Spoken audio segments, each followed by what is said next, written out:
নাই ইয়া রাসূলুল্লাহ মাশরের কঠিন ময়দানে এখানে আদম নবীর উম্মত থাকবে, আদম সফিউল্লাহ হতে ঈসা রূহুল্লাহ পর্যন্ত প্রত্যেকটা নবী পয়গম্বর থাকবে। ইয়া রাসূলুল্লাহ আপনি নবীর সাথে সর্বপ্রথম দেখা করতে পারবনি। আল্লাহর হাবিব বলেন মহব্বতে দুরূদ পড়লে আল্লাহর হাবিবের সাথে সর্বপ্রথম দেখা করতে পারবে। চিল্লায়া বলেন না সুবহান। এই জন্য রাসূলের মহব্বত ভালোবাসা রেখে উচ্চ আওয়াজে পড়েন আল্লাহুম্মা সাল্লি সাইয়্যিদিনা মাওলানা মুহাম্মদ ওয়া আলা আলি সাইয়্যিদিনা মাওলানা।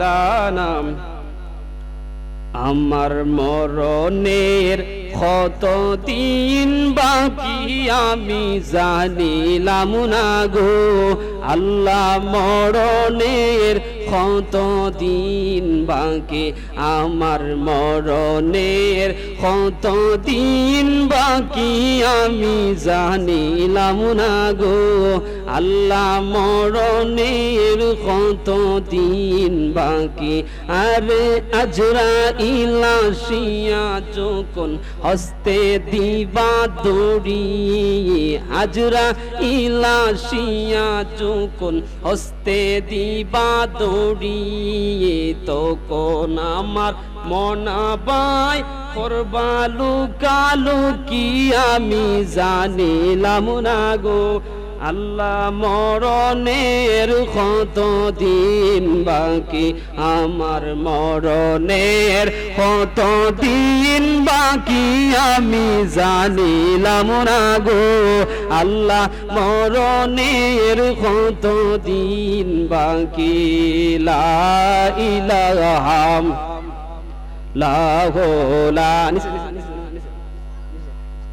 লাল্লাহু লা ইলাহা লাহু লা ইলাহা। দয়াল আমরার মনের বেদনা দয়াল বোঝাইলে কেউ বুঝে না, দয়াল আমরার মনের বেদনা দয়াল বোঝাইলে কেউ বুঝে না। হাই হাই শোনাইলে কেউ শোনে না, হাই হাই শোনাইলে কেউ শুনি না, আগো শুনেন শাহে মদিনা। লা ইলাহা লাহু লা ইলাহা হো লা ইলাহা আল্লাহ আল্লাহ আল্লাহ আল্লাহ আল্লাহ আল্লাহ আল্লাহ আল্লাহ আল্লাহ। কলিজাতে গে নবী তোমায় ভালোবাসে, আল্লাহ আল্লাহ আল্লাহ আল্লাহ আল্লাহ। আমরা কলিজাতে গে নবী তোমায় ভালোবাসে, আমরার মনের ঘরে নবীর নূরের বাতি জ্বলেছে, আমরা কলিজাতে গে নবী তোমায় ভালোবাসে, আল্লাহ আল্লাহ আল্লাহ আল্লাহ। মন থেকে নবী তোমায় ভালোবাসে,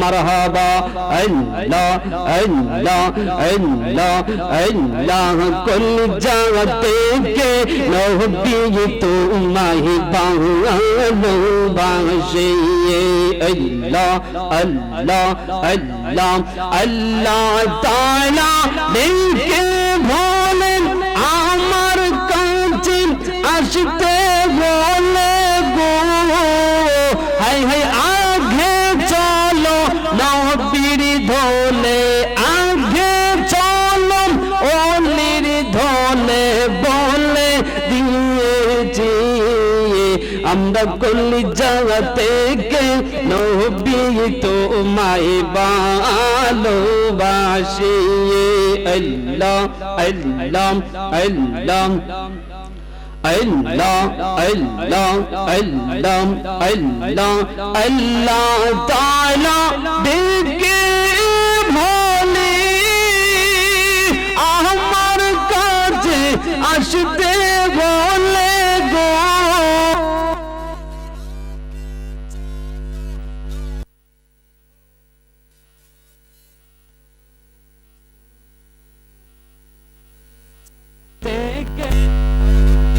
তোমায় ভালোবাসি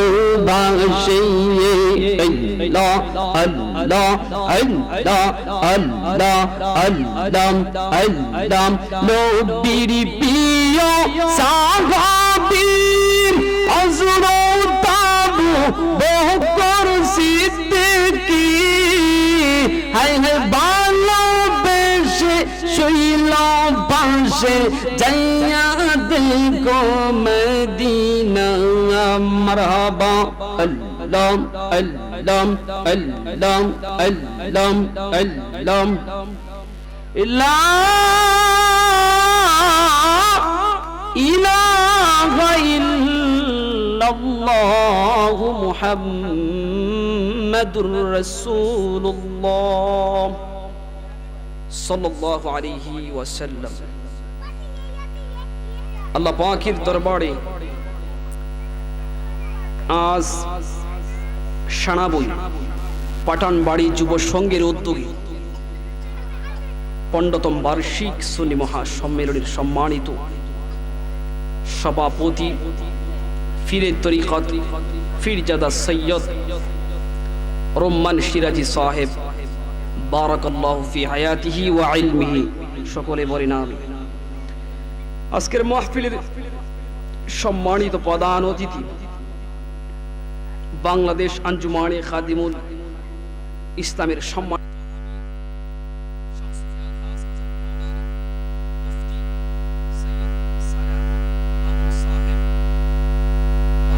ফি হায়াতিহি ওয়া ইলমিহি। আজকের মাহফিলের সম্মানিত বিশেষ অতিথি আন্তর্জাতিক খ্যাতি সম্পন্ন পীর মুফতি খাজা মাহবুবুর রহমান জগৎপুরী সাহেব বারাকাল্লাহু ফি হায়াতিহি ওয়া ইলমিহি।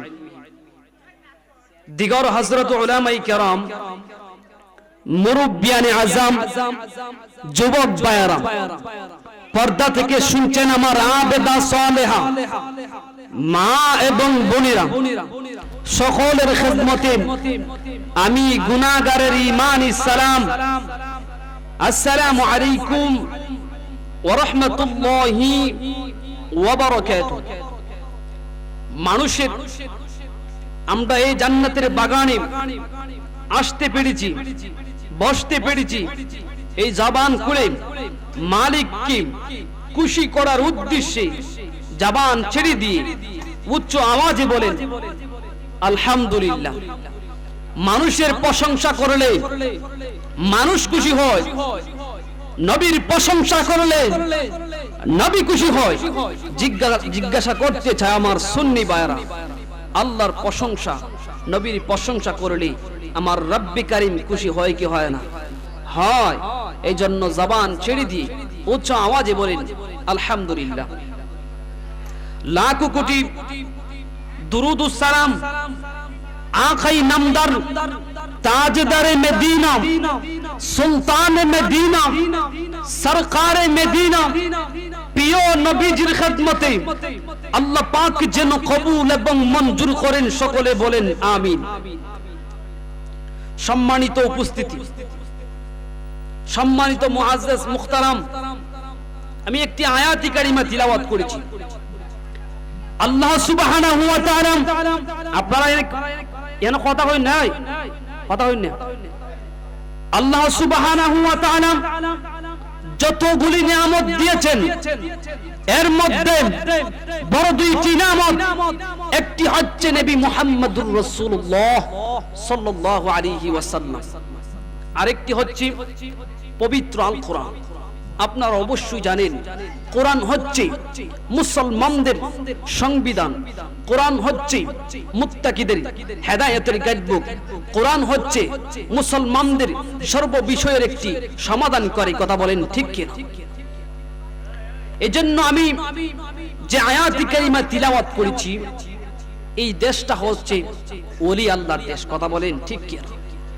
এই দেশে নবী রাসূল আসেন নাই, একমাত্র আউলিয়া কেরাম এসেছেন। কথা বলেন ঠিক কিনা? এই দেশে ইসলাম এনেছেন বাবা শাহজালালের মাধ্যমে আমরা ইসলাম পেয়েছি। কথা বলেন ঠিক কিনা? আল্লাহ সুবহানাহু ওয়া তাআলা সূরাতুল ইউনূসের 62-63 নম্বর আয়াতে আউলিয়া কেরামদের শানে আল্লাহ পাক ওয়াজ করতেছেন। আল্লাহ বলেন, আরা মানে সাবধান, ইন্না মানে নিশ্চয়, আউলিয়া হচ্ছে বহু বছর আর ওলি হচ্ছে এক বছর। লা খাউফুন, তাদের কোনো ভয় নাই, ওয়ালা হুম ইয়াহজানুন, তাদের কোনো চিন্তা নাই। জোরে বলেন না সুবহানাল্লাহ।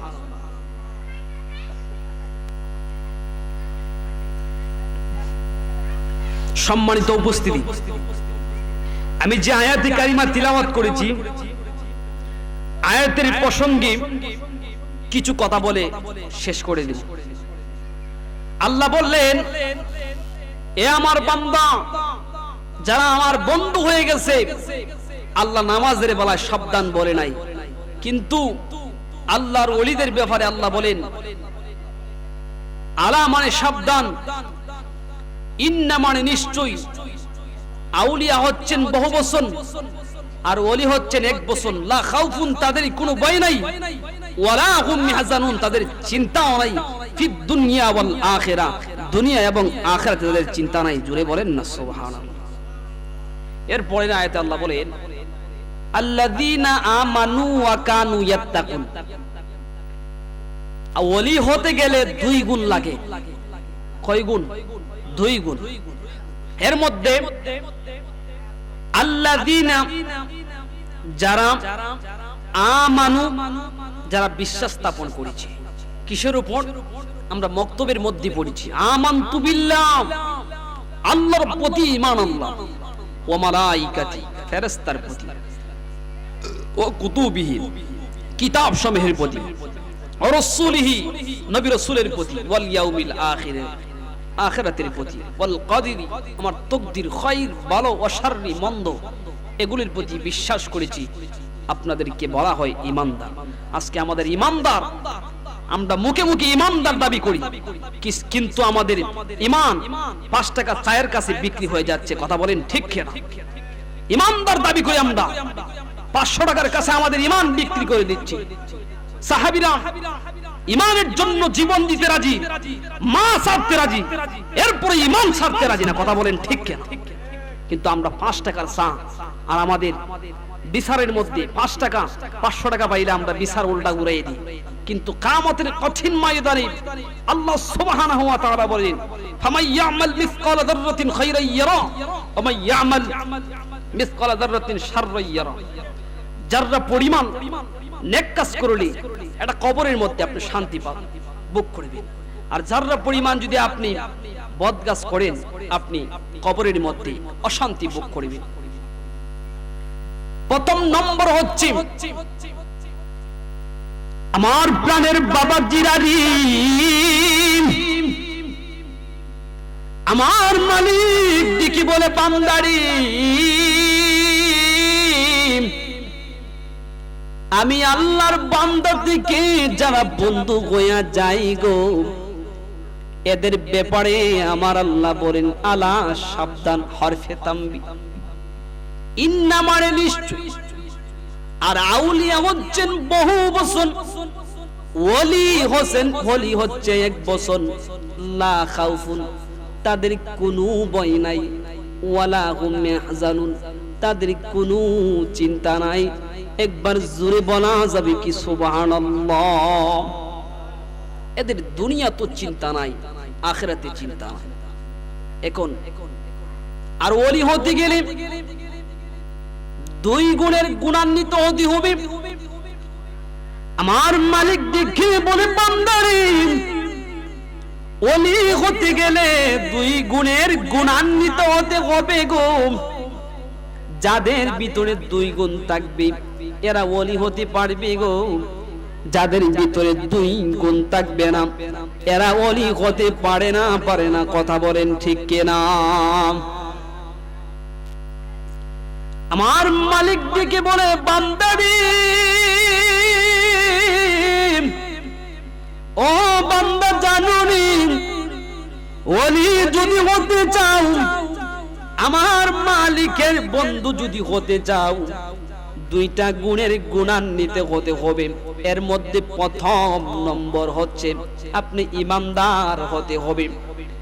দুই নম্বর হচ্ছে তোমার ভিতরে আমার মালিকের তাকওয়া থাকতে হবে, ইত্তাকুল্লাহ, আল্লাহর ভয় থাকতে হবে। জুড়ে বলেন না সুবহানাল্লাহ। আল্লাহর ভয় থাকতে হবে। একজন মানুষ ফজরের নামাজ পড়িয়া ভালো বেগুন উপরে দিছে আর পুকরা বেগুন দিছে নিচে, আমি জিজ্ঞাসা করতে চাই তাহার ভিতরে কি আল্লাহর ভয় আছে? ভয় নাই। আল্লাহর নবী বলেন, হায়াতুন নবী, জিন্দা নবী, নূরে মুজাসসাম নবী, সরকারে দু আলেম নবী বলেন, মান গাশশা ফালাইসা মিন্না। এ আমার সাহাবীরা, যারা মানুষের সঙ্গে প্রতারণা করে এরা আমি নবীর দরনা। কথা বলেন ঠিক কিনা? আমার প্রাণের বাবা জিরারি, দুই নম্বর গুণ হচ্ছে ওলি হতে গেলে গো দুই গুণের গুণান্বিত হতে হবে গো।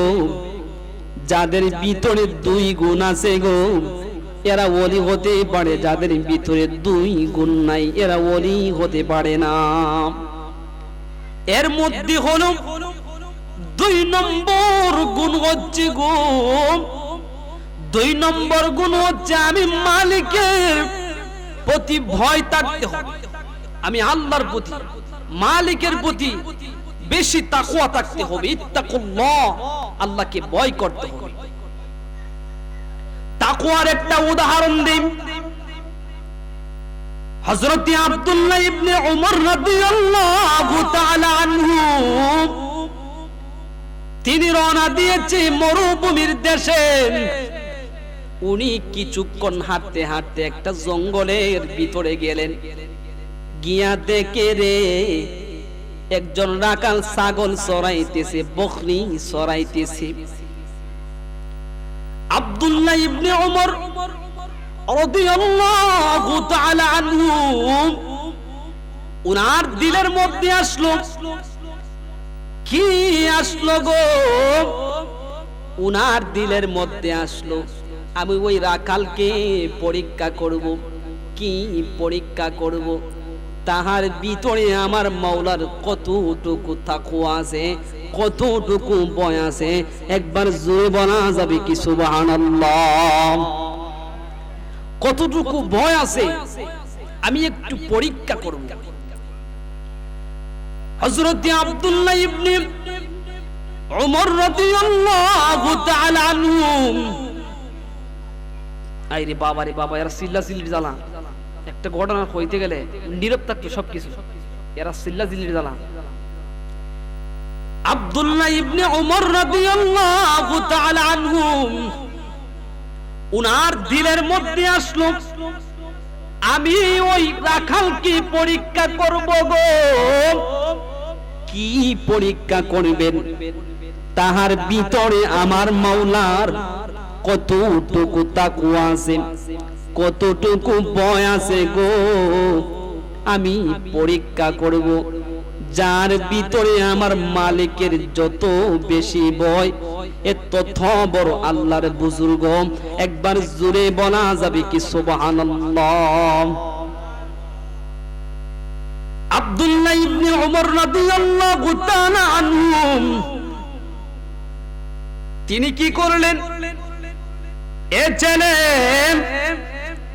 তুমি আমার কাছে ছাগল বিক্রি করে দাও।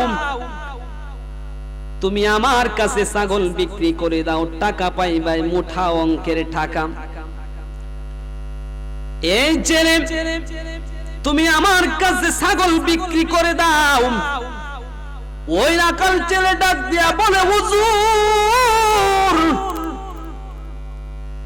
আমি রাখালের মালিক না, রাখালের মালিক যিনি উনার গোলামি আমি করি। একবার জোরে বলা যাবে কি আল্লাহু আকবার? আমি তার গোলামি করি। আব্দুল্লাহ ইবনে উমর রাদিয়াল্লাহু তাআলা আনহু তিনি ডেকে বলে, অসুবিধা কি? তুমি আমার কাছে বিক্রি করে দাও, টাকা পাইবাই। তোমার মালিক যদি তোমারে জিজ্ঞাসা করে এই ছাগল একটা কম কেন, ছাগল একটা কম কেন, তুমি বলবা বাগে কে ফেলছে। তুমি বলে দিবাই তোমার মালিক রে, তোমার মালিক রে বলবাই, ও মালিক ছাগল বাগে কে ফেলছে। তোমার মালিক তোমার মালিক যদি তোমাকে জিজ্ঞাসা করে ছাগল একটা কম কেন, তুমি বলবাই একটা ছাগল রাখা, একটা ছাগল বাগে কে ফেলছে। ওই রাখাল ডাক দিয়া বলে, হুজুর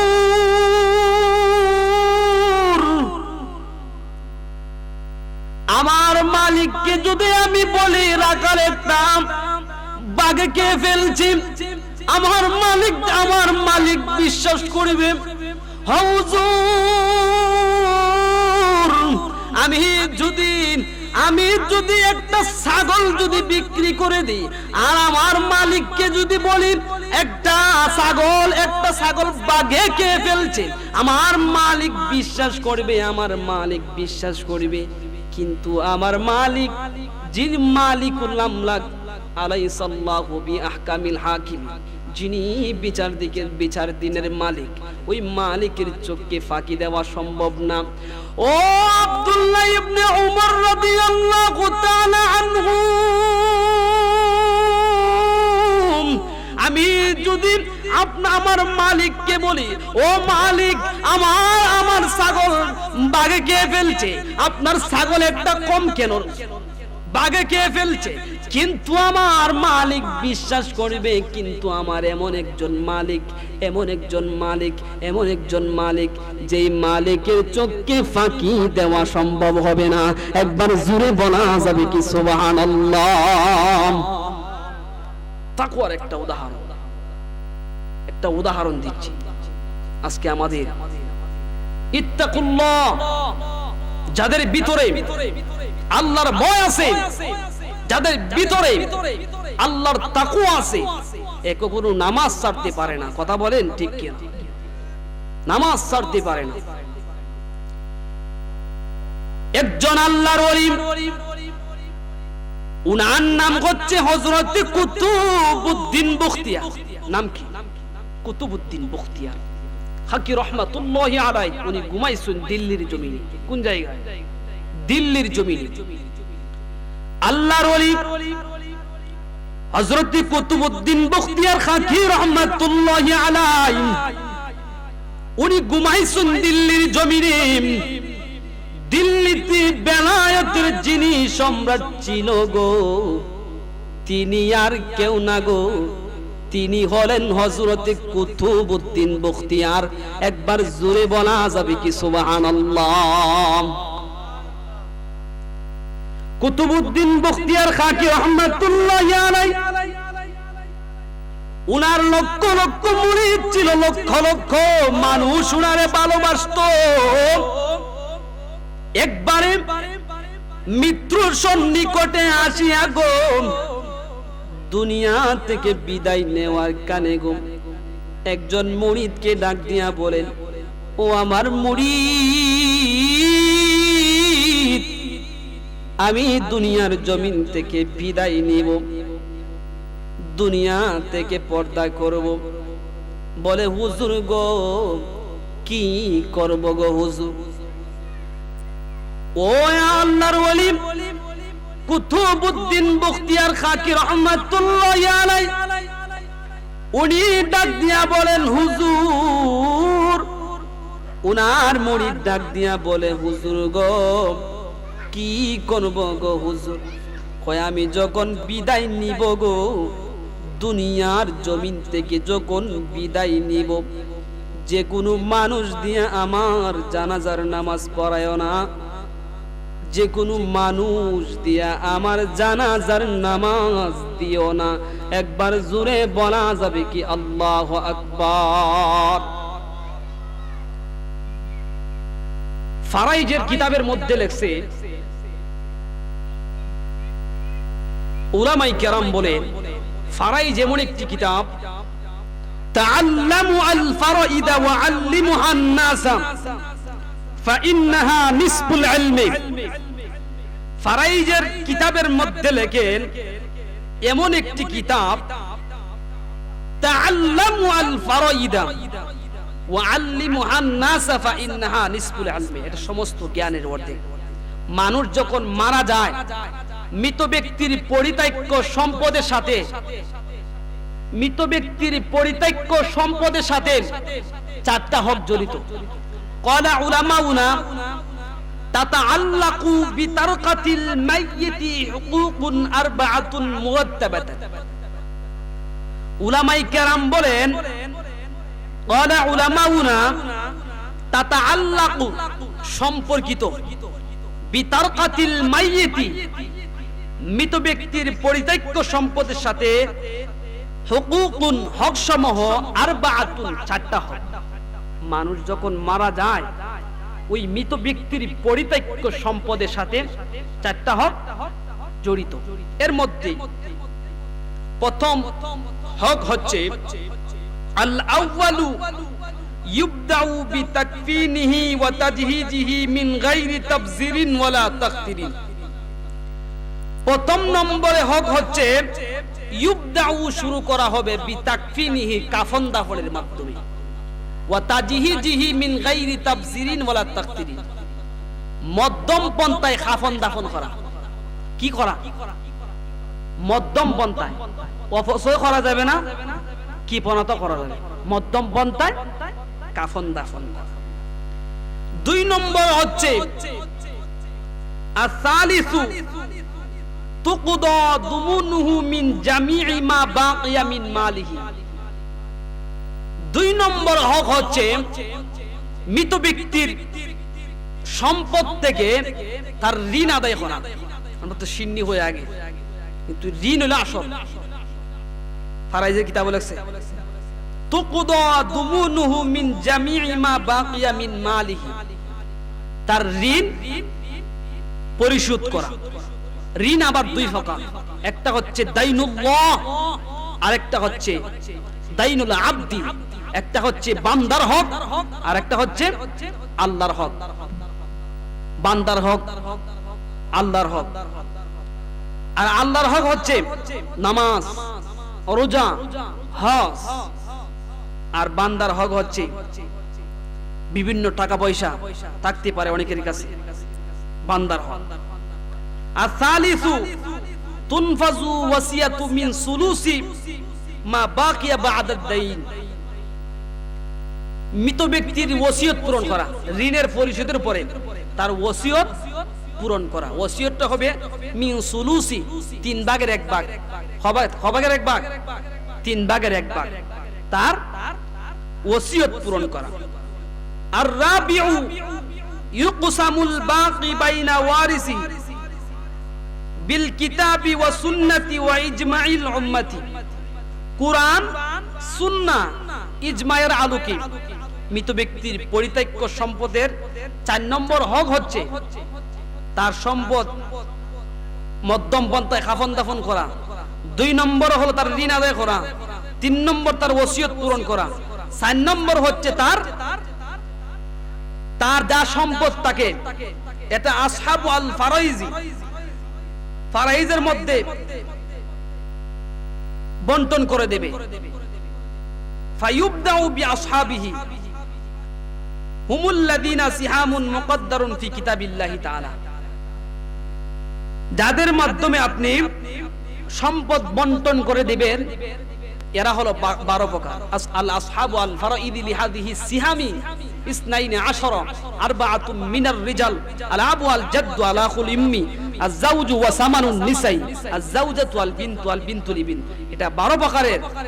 এই তিনটা হক দেওয়ার পরে 4 নম্বর হক হচ্ছে তার যা তাকে অবশিষ্ট তার সম্পদের মধ্যে তাদের মৃত ব্যক্তির তার আত্মীয়ের মধ্যে তার ঘনিষ্ঠের মধ্যে সম্পদ বন্টন করে দেবে। এই জন্যই আমার বাবা জিরারি কুতুবউদ্দিন বখতিয়ার খাকি রহমাতুল্লাহি আলাইহি ওনার মুরিদ দুনিয়া থেকে বিদায় নিলেন। ওনার মুরিদদের ডাক দিয়া বলেন, ও আমার মুরিদ রে, আমি যখন মারা যাব যে কোনো মানুষ দিয়ে আমার জানাজার নামাজ দিও না, যার ভিতরে 4টা গুণ থাকবে, 4টা কোয়ালিটি থাকবে, এ আমার জানাজার ইমামতি করতে পারবে। অনেকে দেখবেন ওসিয়ত করে যায়, আমি যখন মারা যাব গো আমার মুর্শিদ কিবলার দিয়া জানাজার নামাজ দিও। আল্লাহর ওলি কুতুবউদ্দিন বখতিয়ার কাকি রহমাতুল্লাহি আলাইহি উনি দুনিয়ার জমিন থেকে বিদায় নিলেন। বিদায় নেওয়ার কালে গো মুরিদকে কানে কানে বললেন, ও আমার মুরিদ, আমি যখন মারা যাব গো 4টা গুণ যাদের ভিতরে থাকবে, 4টা কোয়ালিটি যাদের ভিতরে থাকবে, 4টা গুণ যাদের ভিতরে থাকবে গো, এ আমার জানাজার ইমামতি করতে পারবে। আল্লাহু আকবার বলেন না। 4টা গুণ 4টা কোয়ালিটি যাদের ভিতরে থাকবে সে আমার জানাজার ইমামতি করতে পারবে গো। আল্লাহর ওলি দুনিয়ার জমিন থেকে বিদায় নিলেন। সারা রাজ্যে ডুল পিটা হয়ে গেল গো। কে মারা গেল, কে মারা গেল? যিনি মারা গেছেন গো তিনি আর কেউ না, তিনি হলেন হযরত কুতুবউদ্দিন বখতিয়ার। একবার জোরে বলা যাবে কি আল্লাহু আকবার। ওই দুনিয়ার জমিন থেকে বিদায় নিলেন। মুরিদকে কানে কানে বললেন, ও আমার মুরিদ, 4টা গুণওয়ালা ব্যক্তিদের আমার জানাজার নামাজ দিও। প্রথম নম্বর শর্ত হলো, সরকারে বলতেছি, প্রথম নম্বর শর্ত হলো যার জীবনে কোনোদিন তাহাজ্জুদের নামাজ পর্যন্ত কজা হয় নাই।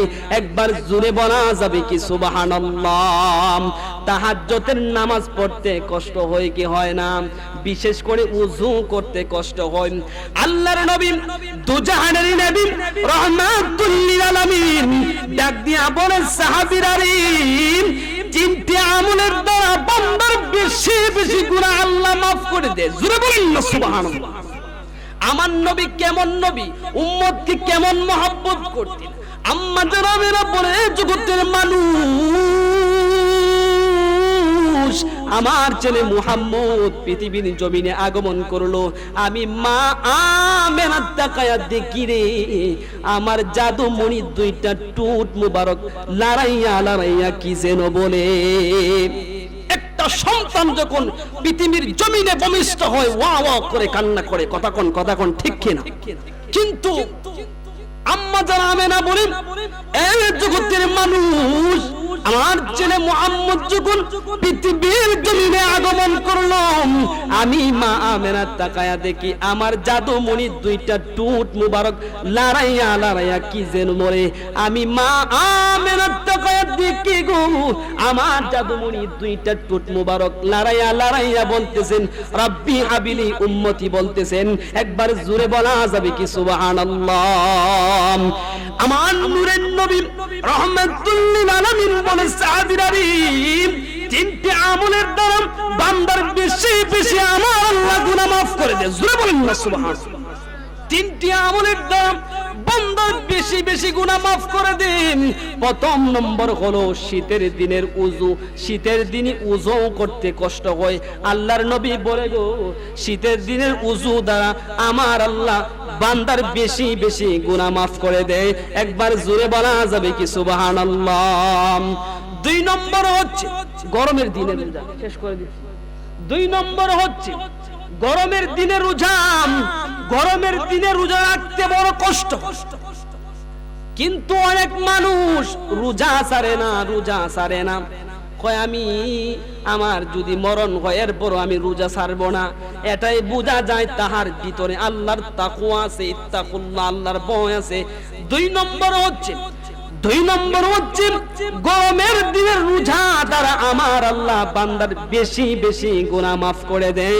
একবার জোরে বলা যাবে কি সুবহানাল্লাহ। 3 নম্বর হচ্ছে অভাবের দিনে দান খয়রাত করতে মানুষ বড় কষ্ট হয়। আমি খাইতে পারি না, আমি কেমনে দিতাম? মসজিদের কোন আমি খাইতে পারি না, আমি কেমনে দিতাম? শেষ করে দিচ্ছি। 2 নম্বর হচ্ছে যার জীবনে তাহাজ্জুদের নামাজ কজা করছে না রে। যার প্রথম নম্বর হচ্ছে যার জীবনে তাহাজ্জুদের নামাজ কজা হইছে না। 2 নম্বর হলো যার জীবনে তাকবীরে উলা ছুটে নাই। জানাজার মানুষে আসছে, আল্লাহর ওলি হযরত কুতুবউদ্দিন বখতিয়ার খাকি রাহমাতুল্লাহি আলাইহি ওনার মুরিদ ডাক দিয়া বলেন, ও জানাজার মানুষ, আমার মুর্শিদ কিবলা বলে গেছেন প্রথম নম্বর শর্ত হলো যার জীবনে কোনোদিন তাহাজ্জুদের নামাজ কজা করছে না। 2 নম্বর হচ্ছে এই কথা শুনিয়া তামাম পৃথিবীর তামাম জানাজার ময়দানের মানুষেরা জিম ধরছে, জিম। জানাজার ফরজ হলো 3টা, শর্টকাটে হইতাছি। জানাজার ফরজ হলো 3টা। 1 নম্বরে নিয়ত করা, 2 নম্বরে দাঁড়িয়ে নামাজ পড়া, 3 নম্বরে 4 তাকবীর বলা। এটা হচ্ছে জানাজার ফরজ। এই জন্য আল্লাহর ওলি উনার মুরিদ ডাক দিয়া বলেন, ও জানাজার মানুষেরা রে, আমার মুর্শিদ কিবলা বলে গেছেন 2 নম্বর ওসিয়ত হচ্ছে যার জীবনে কোনোদিন তাকবীরে উলা ছুটে নাই। একবার জোরে বলা যাবে কি সুবহানাল্লাহ। যার জীবনে কোনোদিন তাকবীরে উলা ছুটে নাই। 3 নম্বরে হচ্ছে ও আল্লাহর ওলি কুতুবউদ্দিন বখতিয়ার খাকি রাহমাতুল্লাহি আলাইহি উনার মুরিদ ডাক দিয়ে বলে, ও জানাজার মানুষ, আমার মুর্শিদ কিবলা বলে গেছেন যার জীবনে কোনোদিন বেগানা মহিলার দিকে তাকাই নাই। আমাদের এলাকার মধ্যে এমন মানুষ আছে, একজন বেগানা মহিলা দেখলে পড়ে এর পায় আবার তাকায় তার প্রতি তাকায়। গানের প্যান্ডেল বলেন, যে কোনো কিছু বলেন না কেন, গানের মধ্যে গেলে মানুষের অভাব থাকবে না। এই জন্য একটা আমি গজল বলি, এই জন্য এই জমানার প্রেক্ষিতে একটা গজল বলি। আগের মতো শান্তিতে আর কোন পাওয়া যায় না, মানুষও পাল্টে গেছে, জামানা ঠিকই আছে, মানুষও পাল্টে গেছে। কথা বলেন ঠিক কি না? চুলগুলো কাটু, ফ্যান শার্ট আটো, চাংলাস চোখে তার যেন কোন জমিদার, বুর্জুতা পায়ে দিয়ে কাঁদিয়ে বেক নিয়ে ফুটে দেয় লিপস্টিক, হাসে শুধু ফিক। ওদিকে গেল 2 চোখ, মনে হয় ভদ্রলোক, কাছে গিয়া দেখি গাইরে পুরুষ মানুষ না। মাশাআল্লাহ দাঁড়ায় আছে মিস জরিনা, আব্বা মাশাআল্লাহ দাঁড়ায় আছে মিস জরিনা। কথা বলেন ঠিক কি না? ফুলা ধরে এখন ফুরি বাপ, আর ফুরি ধরে ফুলার বাপ। লম্বা আছে চুল, কানেতেও আছে দুল, হাতে আছে সোনার গড়ি, চিকন পিতার গড়ি, লম্বা ও নাটাম, কাঁধে আছে ঝুলানো, হেঁটে চলে আঁকা বাঁকাম যেন কোনো নায়িকা। সামনে গিয়া দেখি গাইরে মাইয়া মানুষ না, মাশাআল্লাহ দাঁড়ায় আছে মিস জরিনা, আব্বা মাশাআল্লাহ দাঁড়ায় আছে মিস জরিনা। কথা বলেন ঠিক কি না? আমাদের সমাজে এমন মানুষ আছে, একজন মহিলা যখন রাস্তা দিয়ে হাঁটিয়া যায় তাহার প্রতি আবার তাকায় 1 বার না 2 বার না 3 বার তাকায়। হয় হুজুরে ওয়াজ করছে 3 বার তাকানো জায়েজ, কিন্তু না, 3 বার তাকানো যাবে না, খাইশিয়তের নিয়তে তাকানো যাবে না। আল্লাহর নবী বলে, ওই আল্লাহর ওলি কুতুবউদ্দিন বখতিয়ার খাকি রাহমাতুল্লাহি আলাইহি উনি 3 নম্বর ওসিয়ত করে গেছেন যার জীবনে কোনোদিন বেগানা মহিলার দিকে তাকাই নাই। জোরে বলেন না সুবহানাল্লাহ। তামাম জানাজার মানুষেরা জিম ধরছে, জিম। ওই কে আজকে পারবে? প্রথম নম্বর শর্ত হচ্ছে যার জীবনে কোনোদিন তাহাজ্জুদের নামাজ পর্যন্ত কদা হয় নাই। 2 নম্বর হচ্ছে যার জীবনে কোনোদিন তাকবীরে উলা ছুটে নাই। তাকবীরে উলা বলে তাকবীরে উলা বলা হয় ইমাম সাহেব যখন আল্লাহু আকবার যখন তাকবীর বাঁধে, এই যখন বাঁধে সানা পড়ার আগ পর্যন্ত এটাকে বলা হয় তাকবীরে উলা। উলা তো প্রথম তাকবীর। জানাজার মানুষেরা জিম ধরছে, কয় কে জানাজার নামাজ আজকে পড়াইব। 3 নম্বর শর্ত শুনিয়া তাম পৃথিবীর মানুষেরা জিম ধরছে, জিম। 4 নম্বর শর্ত হলো যার জীবনে কোনদিন আসরের নামাজ কজা হয় নাই, এই কথা শুনিয়া তামাম যা জানাজার মানুষেরা জিম ধরছে, জিম। কে জানাজার নামাজ আজকে পড়াইব, কে জানাজার নামাজের ইমামতি করবে? তামাম পৃথিবীর মানুষেরা জিম ধরছে, জিম ধরছে, কে জানাজার নামাজ পড়াইবে? এই কথা যখন বলল তামাম পৃথিবী তামাম ময়দানের মানুষেরা জিম ধরছে, কে জানাজার নামাজ পড়াইবেন? জানাজার মানুষগুলারে সরাইয়া উনি যাইতেছেন, জানাজার মানুষগুলারে সরাইয়া মুখটারে রুমাল দিয়া ডাকিয়া উনি যাইতেছে হয় কে রে? তিনি কেউ না, তিনি হলেন দিল্লির, দিল্লিতে তিনি বাদশা ছিলেন, যিনি দিল্লিরে চালাইতেন, কোরআনের আইন দিয়া চালাইতেন। তিনি হলেন হযরতে শামসুদ্দিন আলতামাস। জুরে বলেন না আল্লাহু আকবার। জানাজার ময়দানে যখন উনি আসলেন, উনি বলে আল্লাহর কসম করে বলি, ওয়াল্লাহি বিল্লাহি তাল্লাহি, আল্লাহর কসম আমার জীবনে আমি এই রাজ্য চালাইছি কোরআনের আইন দিয়া, আমি চালাইছি, একজন মন্ত্রী হিসেবে চালাইলাম, আমার জীবনে কোনোদিন তাহাজ্জুদের নামাজ কজা করছি না। 2 নম্বর হচ্ছে আমার জীবনে কোনোদিন আসরের সুন্নত পর্যন্ত কজা হয় নাই। 3 নম্বর হচ্ছে আমার জীবনে কোনোদিন তাকবীরে উলা ছুটে নাই। 4 নম্বর হচ্ছে আমার 4 নম্বর শর্ত হচ্ছে আমার জীবনে কোনোদিন আসরের সুন্নত পর্যন্ত কজা হয় নাই। জোরে বলেন না সুবহানাল্লাহ। এই উনি জানাজার নামাজ পড়াইছেন। এখন বুঝেন, উনি যদি একজন প্রেসিডেন্ট হয়ে যদি এভাবে আমল করতে পারে, তে আমরাও ওলি আল্লাহর শিক্ষা থেকে শিক্ষা নিতাম, এগুলোর থেকে শিক্ষা নিতাম। আমরা কিভাবে ওলি হওয়া যায় আমরা শিক্ষা গ্রহণ করতাম। আল্লাহ পাক যেন আমাদেরকে বোঝার তৌফিক দান করুক। আমার বক্তব্য এখানে শেষ করলাম, আমার আলোচনা এখানে শেষ করলাম। ওয়া মা আলাইনা ইল্লাল বালাগ। ওয়াসসালামু আলাইকুম ওয়া রাহমাতুল্লাহি ওয়া বারাকাতুহু।